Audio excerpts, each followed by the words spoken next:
हा कार्यक्रम जॉयस मायर मिनिस्ट्रीच्या भागीदारांमुळे आणि मित्रपरिवारांमुळे शक्य झाला आहे. मी एवढंच म्हणेन की हे जे सतत आपण लोकांवर नाराज होत असतो, क्रोधी होत असतो आणि मनात कटुता ठेवतो, घृणा करतो त्यांची, या सगळ्यातून एक खूपच महत्वाचा धडा आपल्याला येशू शिकवायला आलाय. आणि तो धडा जर आपण शिकलो नाही तर आपल्या आयुष्यात काहीच योग्य नसेल.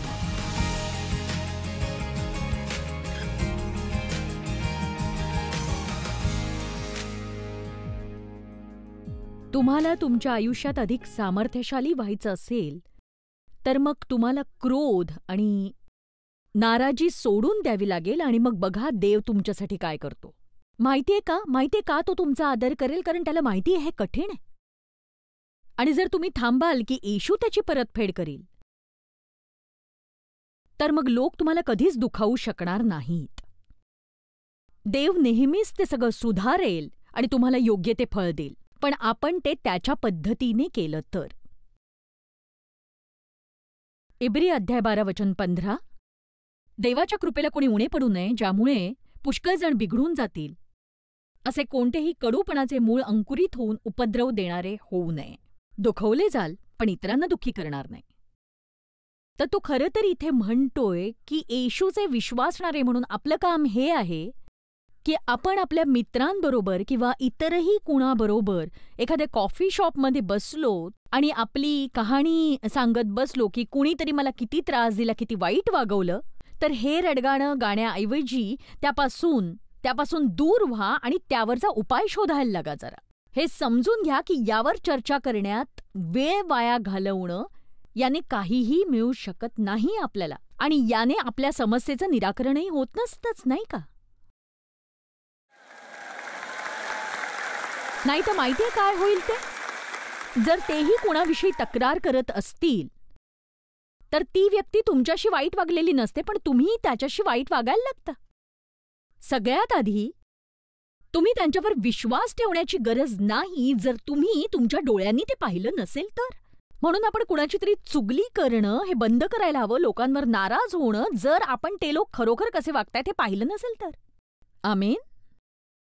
चला, आपण बायबलचा अभ्यास करतोय तर तसंच जगूया ना.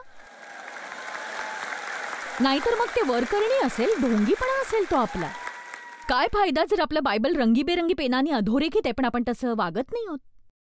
बघा, आपण अयशस्वी होतो, चुका करतो, आपल्याला क्षमा मिळत राहते, पण या बाबतीत गांभीर्याने विचार करायची गरज आहे. आपण एका कठीण अशा काळात जगतोय आणि मला माहिती आहे की तुम्ही त्या बाबतीत खूप गंभीर आहात, कारण नाहीतर तुम्ही इतक्या ट्रॅफिकमधून प्रवास करून इतक्या दूरवर इथे आज आला नसतात. काही लोक इतके लांबून आलेत की ते आज रात्री इथेच राहणार आहेत, हॉटेलचा खर्च करणार आहेत आणि पुन्हा उद्या आपल्या घरी जाणार आहेत. आणि या सगळ्याला खूप मेहनत लागते, पण इच्छा असली तरच ते होतं. आमच्या सेवा कार्यातली खूप लोक हे करण्यासाठी मेहनत घेतात, ही सगळी अरेंजमेंट करतात, त्यासाठी पूर्ण दिवस जातो आणि हा खरंच गंभीर मामला आहे. देव खूप दूरपर्यंत जातो त्याचं वचन तुमच्यापर्यंत पोहोचवायला, आणि हा काही एक फक्त साधा इव्हेंट नाहीये.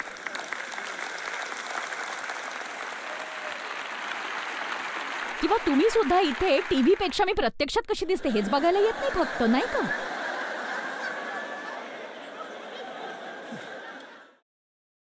खरं तर घरात बसून टीव्ही समोर आरामात बसून राहणं सोपं आहे तुमच्यासाठी, पण तुम्ही इथवर आलायत. पण तुम्हाला एक सांगू का, माझा असा विश्वास आहे की हे परमेश्वराकडून आलेलं वचन आहे तुमच्या जीवनासाठी, आणि काही लोकांचं जीवन यामुळे बदलून जाईल जर तुम्ही हे नीट समजून घेतलं तर. काहींसाठी खरं तर ही एक दैवी मुलाखत आहे असंच म्हणू शकता तुम्ही. म्हणजे देवाने तुम्हाला इथे पाठवलंय कारण तुम्हाला खूप गरज आहे या वचनाची. मी तुम्हाला एक सांगू, जर तुम्ही कुणाला तरी क्षमा करण्याचा निर्णय घेतलाय आणि तुम्हाला काही फरक जाणवत नसेल तर सैतानाला तुम्हाला धोका द्यायला लावू नका, हा विचार करून की तुम्ही क्षमाच केलेली नाहीये. खरं तर त्यांच्यासाठी प्रार्थना करताय तुम्ही त्यांच्या बाबतीत चुगली करत नाही आहात, तुम्ही त्यांच्याविषयी चांगलं बोलताय आणि त्यांना काही गरज पडली तर तुम्ही ती गरज पूर्णही करताय. हे आहे पूर्णतः क्षमा करणं. कारण लोक नुसतंच क्षमा करू म्हणतात पण त्या बाबतीत खरंच काही करत नाही. इब्री 12:15 देवाच्या कृपेला कोणी उणे पडू नये, ज्यामुळे पुष्कळ जण बिघडून जातील, असे कोणतेही कडूपणाचे मूळ अंकुरित होऊन उपद्रव देणारे होऊ नये. लोकांना क्षमा करण्याचा फक्त प्रयत्न करू नका. प्रार्थना करा की देव आपल्याला क्षमा करण्यायोग्य बनवेल, आणि या प्रार्थनेसाठी कुणावर तरी आपण रागवू अशी वाट बघण्याची गरज नाही. दररोजच आपण ही प्रार्थना का नाही करायची? देवा, ज्या क्षणी मला कोणी नाराज करेल, मी त्वरित त्यांना माफ करू शकेन असा आशीर्वाद दे. मला ही जाणीव दे की मी स्वतःही किती गोंधळ घालते आणि कितीतरी वेळा तूही मला माफ केलेस. देवा, कृपया मला मदत कर. कोणी जारकर्मी होऊ नये किंवा ज्याने एका जेवणासाठी आपले ज्येष्ठपण विकले त्या एसावासारखे कोणी ऐहिक बुद्धीचे होऊ नये म्हणून याकडे लक्ष द्या. 2 कोरिंथ्य अध्याय 2 वचन 10. ज्या कोणाला तुम्ही एखाद्या गोष्टीची क्षमा करिता त्याला त्या बाबतीत मीही क्षमा करीतो. किती स्पष्टपणे सांगितलंय यात. रागावलेले राहून सैतानासाठी दरवाजा उघडू नका. सैतानाची मूळ प्रवृत्ती काय त्याचा अभ्यास करणं हे चांगलं असतं अधनमधनं, कारण तो सतत बोलतो ते छुपेपणाविषयी. तो आपल्याला वाईट साईट काय सांगत राहतो आणि आपण त्याला ते करण्याची परवानगी देत राहतो सततच, जे नाही चांगलं. सैतानाला तुम्हाला विचलित करण्याची संधी देऊ नका. प्रार्थना करा की देव तुम्हाला स्वतःची ओळख करून देईल आणि तो तुम्हाला सत्य दाखवेल. आणि आता पुढचं वचन ऐकल्यावर तुम्ही हलून जाणार आहात. आता मला हे वचन खूप आवडतं. कलसीकरास अध्याय 3 वचन 19. मला हे वचन आवडतं.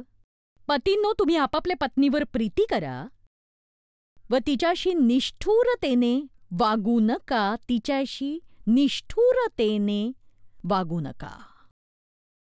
किती स्त्रियांना आवडले हे सांगा? मलाही आवडलं. पतींनो, तुम्ही आपापल्या पत्नीवर प्रीती करा व तिच्याशी निष्ठुरतेने वागू नका. निष्ठुरतेने वागू नका.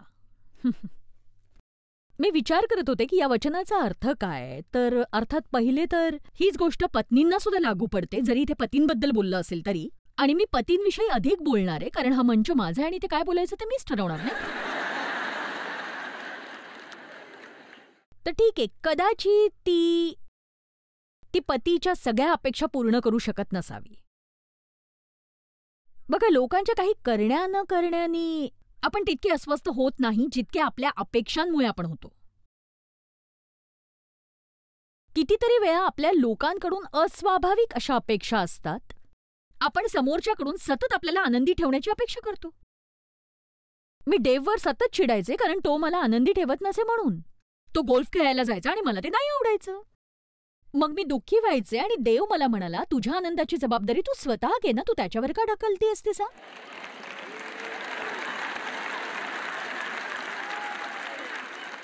अशा मनोवृत्तीने काही बायका मुक्त होऊ शकतील हो.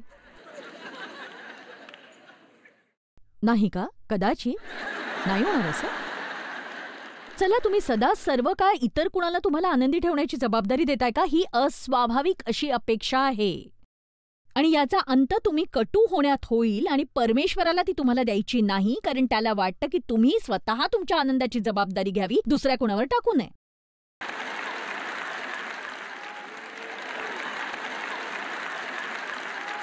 पती पत्नीला अडकल्यासारखं वाटतं. 30 वर्ष होतात लग्नाला, त्यांच्यावर खूप जबाबदाऱ्या असतात, ते आनंदी नसतात. पण खरं सांगू, पतीने पत्नीला आनंदी ठेवण्याचा प्रयत्न केला तर तो सुखी होईल आणि पत्नीने पतीला आनंदी ठेवण्याचा प्रयत्न केला तर ती सुखी होईल. अच्छा, तुम्हाला त्याने आनंदी ठेवलेलं जास्त आवडतंय का? मोठी कटुता सुरू होते ती छोट्या छोट्या नाराजीमधून. छोट्या छोट्या गोष्टी ज्या आपण वेळेवर संपवत नाही. छोट्या छोट्या गोष्टी त्या व्यक्तीविषयी ज्या आपल्याला त्रास देतात. ती कम्प्युटरची फाईल होऊ नका ज्यात इतर लोकांविषयीच्या अगदी छोट्या छोट्या न आवडणाऱ्या गोष्टी लिहिल्या आहेत. हा नाराजगी जो शब्द आहे ना, तो एक ग्रीक शब्द आहे, स्कॅन्डलॉन वरून आलाय. एक असं जाळं ज्यात शिकारीला मोहात पाडण्यासाठी त्याला आवडणारा पदार्थ तिथे लटकवला जातो, ज्यामुळे तो मोहात पडेल आणि जाळ्यात फसेल. तर सैतान आपल्या समोर तो नाराजीचा पदार्थ लटकवतो ज्याच्या मोहात आपण फसू आणि अगदी सहज तो आपल्याला त्याच्या जाळ्यात ओढून घेईल. तुम्हाला माहिती का आज कितीतरी लोक नाराज आहेत?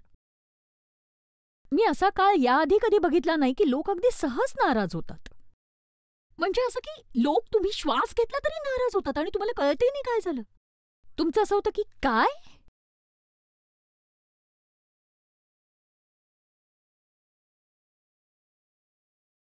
पौल म्हणाला की त्याने देवाबरोबर काम केलं की ज्यामुळे तो कुणावर नाराज होणार नाही, मग तो परमेश्वर असेल किंवा लोक असतील कुणीही.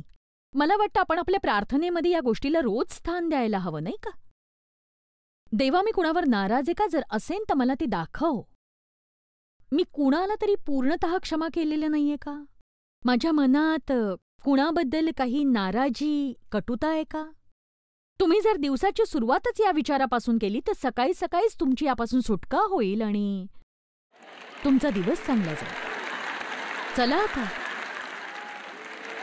मत्तई अध्याय 24 बायबलमधला तो अध्याय जो अंतिम काळातली लक्षणं सांगतोय.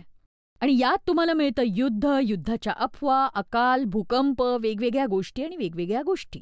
पण इथे काही वचनं आहेत, वचन 10 आणि 12, ज्यावर खरं तर आपण फारसं लक्ष देत नाही, जे खरं तर आपण द्यायला हवं. वचन 10 म्हणतं, त्यावेळी पुष्कळ जण अडखळतील,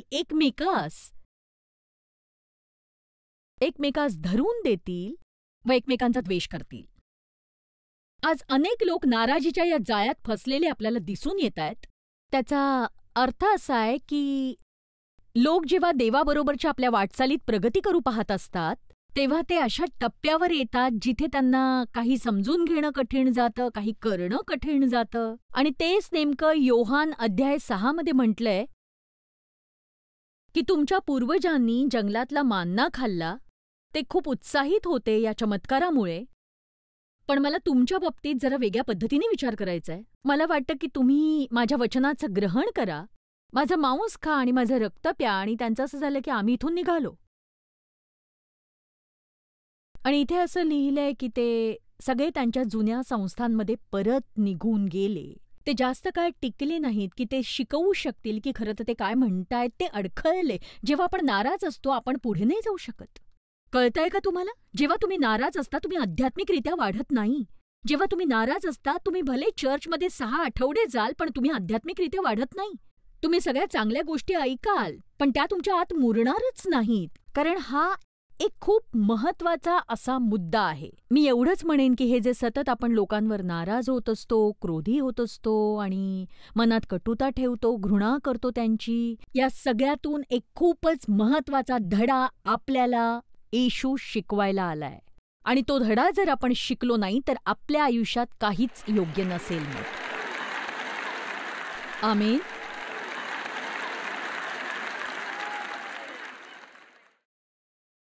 आणि मग वचन 12 म्हणतंय, आणि अनिती वाढल्यामुळे पुष्कळांची प्रीती थंडावेल. आणि हेच तर सैतानाला हवंय. त्याला वाटतं की आपण एकमेकांवर कधीही प्रेम करता कामा नये, कारण तेच आपलं सामर्थ्य आहे. आणि येशू म्हणतो आपण एकमेकांवर विनाअट प्रेम करावं आणि त्यासाठी तुम्ही दया दाखवण्यात माहीर असायला हवं. आमेन.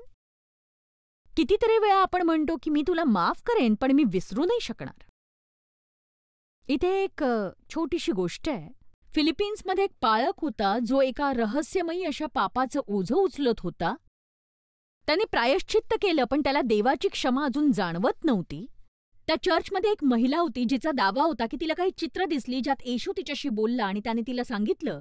पण बघा, पाळकाचा या महिलेवर तेवढा विश्वास नव्हता आणि म्हणून त्याने पारखण्यासाठी तिला विचारलं, तुम्ही येशूला विचारा की त्या पाळकाने काय पाप केलं जे बायबलमध्ये होतं. तर ते करायला ती स्त्री तयार झाली. काही दिवसांनी पाळकांनी विचारलं की येशू तुमच्या स्वप्नात आले, त्यांनी काय सांगितलं. ती म्हणाली, हो ते आले. तुम्ही त्यांना विचारलं मी बायबल कॉलेजमध्ये होतो तेव्हा काय पाप केलं होतं. ती म्हणाली, हो मी विचारलं. मग ते काय म्हणाले. येशू म्हणाला, मला ते आठवत नाही.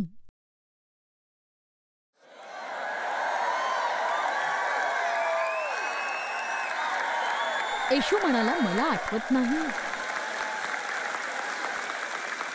मला आठवत नाही. बघा, हे खरं तर शक्य आहे जर आपण लवकर सगळ्या गोष्टी विसरलो. तुम्ही क्षमाशीलतेमधली एक मास्टर डिग्रीज का नाही घेऊन टाकत सांगा मला. म्हणजे कुणालाही माफ करण्यात अगदी पटाईत व्हा असं मी म्हणेन. आपला वेळ जराही वाया घालवू नका. म्हणजे तुम्ही थांबलात आणि यावर विचार केला, तुम्ही घरी गेलात आणि 10 मिनिटं विचार केलात तर तुम्हाला कळेल की कुणावर नाराज होण्यात काही फायदाच नाहीये. त्यामुळे त्यांना फरक पडत नाही पण आपल्याला नक्कीच पडतो. म्हणून आपण आपली प्रेमातली वाटचाल चालूच ठेवली पाहिजे. 1 पेत्र अध्याय 4:8 मुख्यतः एकमेकांवर निष्ठेने प्रीती करा, कारण प्रीती प्रीती पापांची रास झाकून टाकते. जर मला टीव्हीवर येण्याची संधी मिळाली नसती तर मी जगातल्या प्रत्येक ठिकाणी गेले असते आणि प्रेमाविषयी शिकवलं असतं. प्रीतीचा खरा अर्थ काय आहे? प्रीती म्हणजे एक उपदेश नाहीये, ते फक्त वचन नाहीये.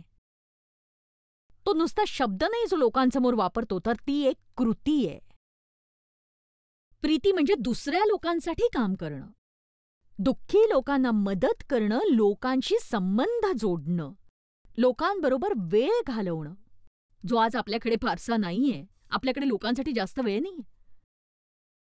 नातेसंबंध विखुरता येतात कारण वेळच नाही एकमेकांना द्यायला आपल्याकडे. आपण फक्त एक मेसेज पाठवतो आणि त्याचं उत्तर येतं के, बस इतकंच.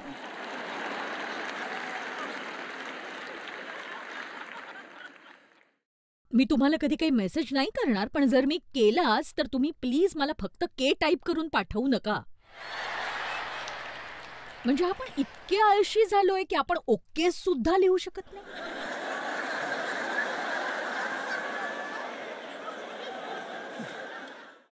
कितीतरी वेळा मला विचारावं लागतं याचा अर्थ काय आहे? पटतंय ना तुम्हाला हे सगळं? आपल्याला इतकी घाई झालीये की आपण एक पूर्ण वाक्यही टाईप नाही करू शकत. पहिले पेत्र अध्याय 4 वचनात मुख्यतः एकमेकांवर एकनिष्ठेने प्रीती करा, कारण प्रीती पापांची रास झाकून टाकते. प्रीती पापांची रास झाकून टाकते. विस्तारित बायबलचं एक अपग्रेडेड व्हर्जन आहे जे मी बऱ्याचदा वापरते, ज्यात असं म्हटलं जातं की निस्वार्थ भावनेने केलेलं प्रेम हे या जगातील सगळ्यांचंच भलं करीत असतं. पवित्र आत्म्याद्वारे प्रेम आपल्या हृदयात टाकलं गेलंय आणि ते आपण सतत जागृत ठेवायला हवं, नाहीतर मग ते थंड पडायला वेळ लागणार नाही. आणि हे माझ्यासाठी खूप महत्वाचं आहे. माझ्या आयुष्यातल्या गेल्या 12 ते 15 वर्षात मी हे बऱ्याच संदेशात परत सांगितलंय आणि आजही मी ते परत सांगणार आहे. जर तुम्हाला तुमच्यातलं प्रेम जागं ठेवायचंय, काही गोष्टी आहेत ज्या तुम्हाला कराव्या लागतील. पहिलं म्हणजे देवाला रोज विचारा की मी आज कुणासाठी काय करू शकते. वाट बघू नका भविष्यवाणी व्हायची किंवा नगारे वाजायची किंवा दूताच्या प्रकट व्हायची. देवा, जर तुला खरोखर खरोखर वाटत असेल की मी त्यांना मदत करावी, म्हणजे खरंच तुला वाटतं का मी त्यांना मदत करावी? लोकांना काय हवंय ते नीट ऐका आणि ते त्यांना पुरवायला लागा. देवाकडे मागणं बंद करा की तो लोकांसाठी काही करेल जे तुम्ही करू शकता. देवा, सारिकाला घराचं भाडं द्यायचंय पण ती देऊ शकत नाहीये. ठीक आहे, मग तुम्ही तुमच्या पाकिटातून पैसे काढा आणि तिला मदत करा ना. काय करू, माझे पैसे मलाच पुरत नाहीत. चला आता मी खरं बोलते की नाही? मी खरं बोलतेय. आणि तुम्हाला सांगू का, मला हे माहितीये कारण हे मी सुद्धा करून झालंय. मी ते देवाकडनं घेतलं होतं. आधी मी घेतलं तरच मी देऊ शकेन ना. आणि मी हे कुणाकडे बोट दाखवून म्हणत नाहीये. याच प्रकारे परमेश्वराने मला हाताळलं, त्याने मला शिकवलं आणि म्हणूनच मी तुम्हाला हे सगळं सांगू पाहते, शिकवू पाहते. आपल्या पैशातले काही पैसे नियमित दानासाठी राखून ठेवा. मी म्हटलं नियमित दानासाठी. चला आता मी तुम्हाला एक होमवर्क असाइनमेंट देतेय. दर महिन्याला एक ठराविक रक्कम बाजूला ठेवा तुमच्या नियमित दानाशिवाय. आणि हा तो पैसा नाहीये जो तुम्ही दान केला तर तुम्हाला टॅक्स बेनिफिट मिळेल. हो ना, हा तो पैसा असेल ज्यामुळे आपण लोकांसाठी आशीर्वादित ठरू. मग ते कदाचित गरीब असतील, पण गरीबच असण्याची गरज नाही. आपण गरीब नाही म्हणजे आपल्याला आशीर्वादांची गरज नाही असं होत नाही ना. म्हणजे एखाद्या श्रीमंत व्यक्तीला सुद्धा एखाद्या आशीर्वादाची गरज असू शकते. तुम्हाला आणि मला असेल तेवढीच. कारण ज्या लोकांकडे भरपूर असतं ना, त्या लोकांकडनं लोक नेहमी घेऊ पाहतात. त्यांना देण्याची त्यांची कधीच तयारी नसते खरं तर. चला आता मी खरं बोलते की नाही? संधी शोधा आशीर्वादित ठरण्यासाठी. मला म्हणायचे अगदी पक्का निश्चय करा. मी माझ्या जीवनातला एकही दिवस असा जाऊ देणार नाही की मी कुणासाठी आशीर्वादित ठरणार नाही. प्रत्येक दिवशी मला हे शक्य होतच असं नाही, पण माझा प्रयत्न असतो की मी ते करू शकेन. काहीतरी माझ्या कपाटातलं. तुम्हाला सांगू, तुमच्या घरात किती सामान पडलेलं असतं जे दुसऱ्या कुणाला उपयोगी येऊ शकतं आणि तुम्ही ते ठेवता. लागलं तर असावं ना आपल्याकडे. आणि ते जेव्हा खरोखर लागतं तेव्हा तुम्हाला आठवत नाही ते कुठे ठेवू. आणि मग तसंही तुम्ही ते नवीनच खरेदी करता. चला आता मी सत्य तेच सांगते. काय पटतंय की नाही? तर मग जसा आपणाला प्रसंग मिळेल त्याप्रमाणे आपण सर्वांचे व विशेषतः विश्वासाने एका घरचे झालेल्याचे बरे करावे. आता हे सगळं संपवताना मला तुम्हाला हेच सांगायचंय, आपण ना नाराज, कटू, रुष्ट, क्रोधित होण्याऐवजी म्हणजे कुणाशी तरी ते शीतयुद्ध चालू असतं ना. मी प्रभूच्या प्रेमाने तुमच्यावर प्रेम करते, पण मागे असं असते की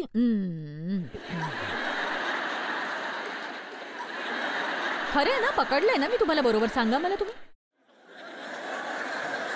हो, मी सुद्धा असं कित्येकदा केलंय बरं का. म्हणजे बघा ना, आपल्याला ते वाईब्सच येतात. ते असं असतं की अरे बापरे, आली आता ही व्यक्ती समोर. मी या डोहा जेवणाला आलेच नसते जर मला माहित असतं ही सुद्धा इथे येणार होती. आणि मी तुझ्या शेजारी नक्कीच बसणार नाही.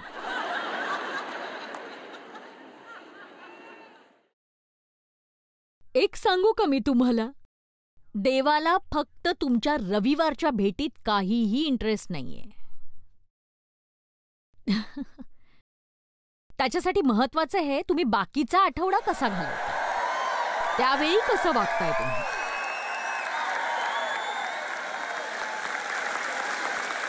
मला खात्री आहे, परमेश्वराला खात्री आहे की तुम्ही आज इथे वेळ काढून आलायत. पण प्रामाणिकपणे सांगू का, तुम्ही तुमचा वेळ वाया घालवाल जर इथून बाहेर पडून इथे ऐकलेलं तुम्ही आचरणात आणलं नाही तर.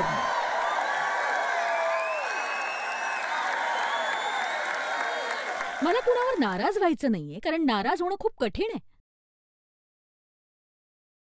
चला बघूया नीतिसूत्र अध्याय 19 वचन 11. विवेकाने मनुष्य मंदक्रोध होतो, अपराधाची गय करणे त्याला भूषण आहे. विवेकाने मनुष्य मंदक्रोध होतो, अपराधाची गय करणे त्याला भूषण आहे, भूषण आहे. चला आता मला सांगा की महिमा म्हणजे काय ते तुम्हाला माहितीये? त्याची आपल्यावरची कृपा जेव्हा आपण नाराजी दुर्लक्षित करतो.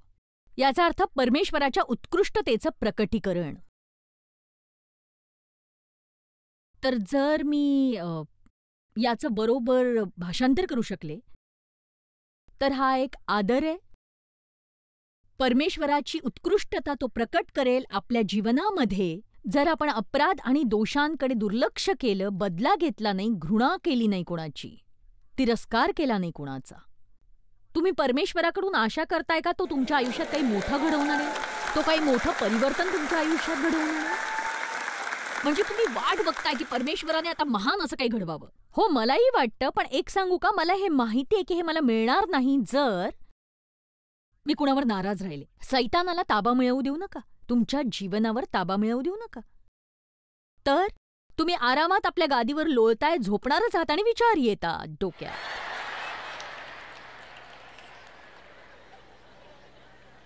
कधी कधी मला काय वाटतं सांगू, माझं डोकं छान रिकामं होऊन जावं. म्हणजे मी शांत असते आणि अचानक विचार येतो, माझ्या वडिलांनी माझं लैंगिक शोषण केलं होतं आणि मला त्यांची घृणा वाटायला लागते.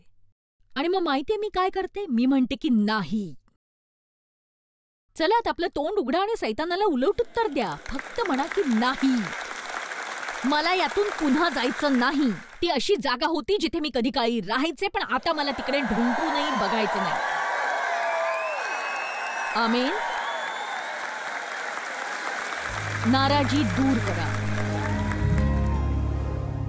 आपण सगळ्यांनीच परमेश्वराच्या पद्धतीने गोष्टी करणं शिकायला हवं. म्हणजे मुक्त राहायला हवं रागापासून, वैरापासून आणि क्षमा करण्यात पटाईत असायला हवं. तीच क्षमा जी देव आपल्याला देतो आणि तीच तो दुसऱ्यांनाही देत असतो. आपल्याला दुखावलेल्या कुणाला आपण क्षमा केलं तर देव त्याची काळजी घेईल.